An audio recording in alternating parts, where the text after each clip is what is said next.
आज press conference करने का मतलब मेरा यही है, ये राज्य अलग हुए 23 साल अब गुजरने वाला है। 23 साल, और 23 सालों में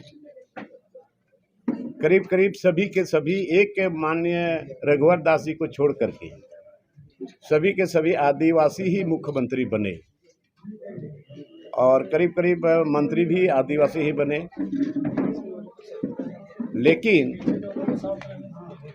इस राज्य का आज तक क्या दुर्गति है, आज यहाँ के रहने वाले लोगों को समझ में आ रहा है। तो ये 23 साल होने के बाद भी अगर यहाँ के लोगों का अगर जमीन नहीं बची, यहाँ का CNT एक्ट नहीं बची, यहाँ का SPT एक्ट नहीं बचे, यहाँ पी पैसा एक्ट लागू नहीं हो, यहाँ स्थानीय नीति अभी तक बना नहीं, और यहाँ नियोजन नीति भी नहीं। सीधी सीधी बात है, आज यहाँ के लोगों के लिए राज्य अलग हुआ। और दूसरी बात, ये अधिसूचित क्षेत्र आखिर क्यों बना? अधिसूचित क्षेत्र क्यों बना? वो अंग्रेज के टाइम में, और किसके लिए बना अधिसूचित क्षेत्र? ये समझने वाली बात है। तो ये 23 सालों में भी इस राज्य का जो अधिसूचित क्षेत्र है, न वहां के लोगों को अधिकार मिला, न वहां के लोगों के लिए जमीन बचा। जमीन तो अभी भी लुटा रहा है, और न डैम के नाम पर, खदान के नाम पर, कोयला खदान के नाम पर, एयरपोर्ट के नाम पर। तो आज तक यहाँ के लोगों को न कंपनी में 50% शेयर रखा गया। आखिर लोगों का जमीन चला गया सदा के लिए, इस देश के लिए लोगों ने जमीन त्याग दिया, खुशी खुशी जमीन दिया, ज़्यादा से ज़्यादा थोड़ा बहुत कंपनसेशन मिला और नौकरी मिली होगी, बहुत जगह तो नौकरी भी धनबाद में नहीं मिला। तो आखिर उनके वंशज, उसके परिवार अभी कहाँ हैं, अभी ढूंढने से भी पता नहीं चलेगा। आखिर ये सरकार का काम है, सर्वे कराए। आज आदिवासी यहाँ पर विलुप्त हो रहे हैं, आदिवासियों की संख्या कम हो रही है। आज यहाँ TSC के बैठक में लोगों ने निर्णय लिया कि आदिवासी उसी थाने के अंतर्गत। अरे भाई, जमीन लेगा तो कितना लेगा, कितना छूट आपने उसको दिया? ठीक है, आदिवासी उस गांव का, उस थाने के अंतर्गत आते हैं, तो उसको घर बनाने के लिए है ना, 5 डिस्ट्रिक्ट 10 डिस्ट्रिक्ट, ज़्यादा से ज़्यादा 15 डिस्ट्रिक्ट। लेकिन ये तो एकदम खुला खुला दे दिया कि वहाँ जमीन आदिवासी का जमीन खरीदेगा। तो ये घाटानुसार पर हम ज़्यादा नहीं जाते हैं, बट हम ये जानना चाहते हैं कि ये अधिसूचित क्षेत्र क्यों बना?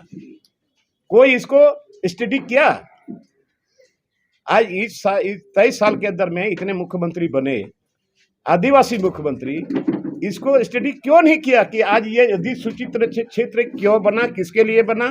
और अधिसूचित क्षेत्र को बचाने के लिए, वहाँ के लोगों को बचाने के लिए, जब SPT एक्ट है, CNT एक्ट है, फिर ये क्यों सख्ती से लागू नहीं हुआ? तो आज ये सरकार जो TSC में जो निर्णय लिया, एक तरह से हम कहेंगे आईवास है, और इस पर सुधार होना चाहिए कि अगर किया है तो आदिवासी टू आदिवासी में, उस थाना के अंतर्गत में 5 डिस्ट्रिक्ट 10 डिस्ट्रिक्ट 15 डिस्ट्रिक्ट से ज़्यादा उसको नहीं खरीदना है, और दूसरे जगह, और नहीं तो फिर वही और जगह भी जमीन खरीदना शुरू कर देगा। और ये सरकार को शर्म होनी चाहिए कि आज तक एक आदिवासी जो आप पर विश्वास जताया था कि आप यहाँ पर अधिसूचित क्षेत्र को भी आपने पहचानने का काम नहीं किया, और अधिसूचित क्षेत्र में जो एक्ट है उसको लागू करने का भी काम इस सरकार ने भी नहीं किया। और आज हम इस बात को उठा रहे थे, सदन के अंदर में भी उठाते हैं, सदन के बाहर भी उठाते हैं, लेकिन कोई असर नहीं हो रहा है। और इसीलिए हमने लोगों को जगाने का काम अब हम शुरू कर दिए हैं, और आने वाले समय में इस सरकार को बहुत बड़ा खामियाजा भुगतना पड़ेगा।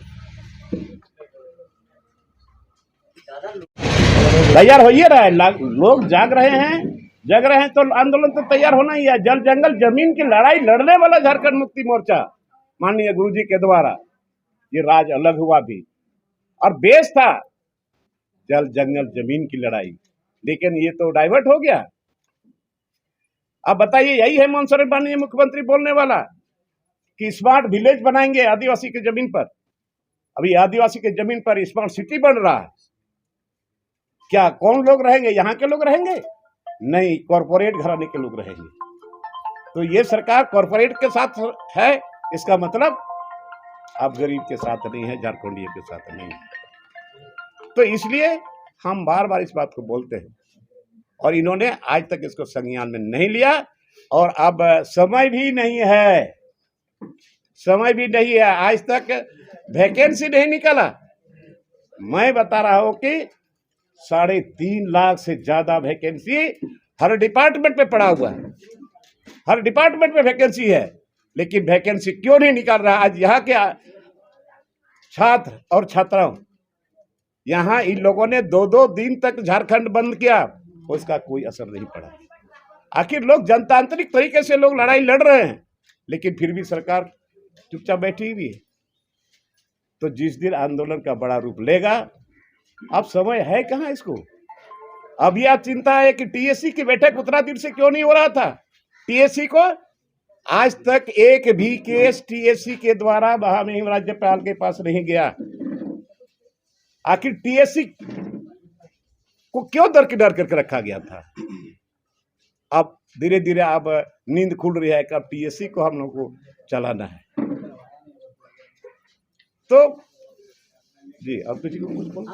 जिस तरह से टीएससी पे सवाल आप उठा रहे हैं, टीएससी के निर्णय पर हाल के दिनों में जिस तरह से जमीन से संबंधित जो निर्णय लिया गया है उस पर आपका सवाल है, वही सवाल ये भी उठा है कि टीएससी इतने दिन से क्यों नहीं हो रहा था? क्योंकि राज्यपाल के अधीन से उसको बाहर कर दिया गया। वो तो हम देखिए, ये टीएससी को तो फुटबॉल की तरह बना दिया था ना।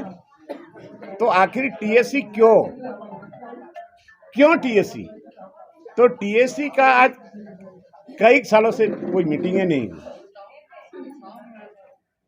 अब क्या अंदर की बात है मैं नहीं बता पा रहा हूं, लेकिन टीएससी को भी एक तरह से ताक में रख दिया गया था।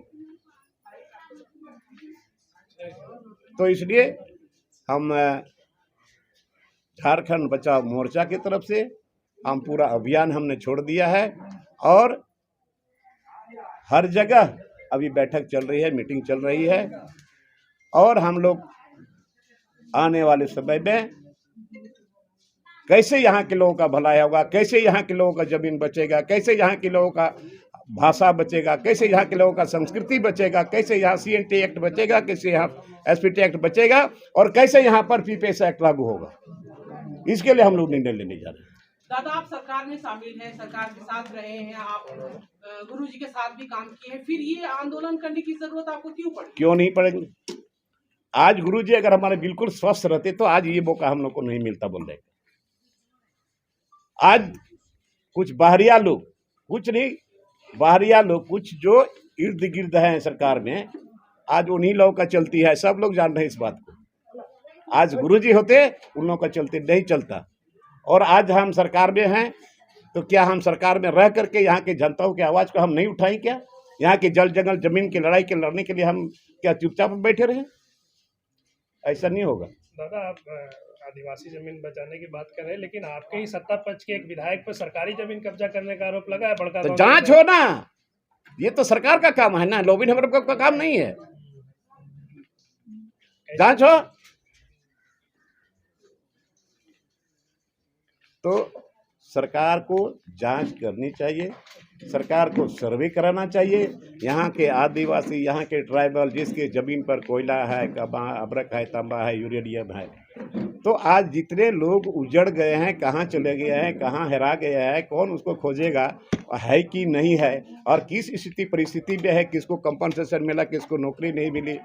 और हम तो चाहते हैं कि अब मेरा ये आंदोलन चलेगा, जहाँ जहाँ भी कोल माइंस, जहाँ भी किसी तरह का खदान चलेगा, चाहे किसी भी तरह का हो, सरकारी हो गैर सरकारी हो, तो वहाँ जब तक आदिवासी को 50% शेयरदारी नहीं रखा जाएगा, जमीन नहीं मिलेगा। दादा, सरकार के मंत्रियों का कहना है कि थाना क्षेत्र का बाध्यता हटने से विकास की गति को तेजी मिलेगी। कौन सी गति मिलेगा यार? आदिवासी बचेगा और गति विकास कौन सी के लिए करिएगा विकास? आदिवासी ही नहीं रहेगा, किसके लिए है विकास? ये राज्य किसके लिए अलग हुआ है? यहाँ के आदिवासी मूलवासियों के लिए। ये तो पटरी से बाहर जा रहा है, पता नहीं किस टाइप का विकास करेगा। कहीं लगता था कि चंद्रमा में यहाँ से लोगों को ले जाएगा क्या? चलिए, थैंक यू। ठीक है, बहुत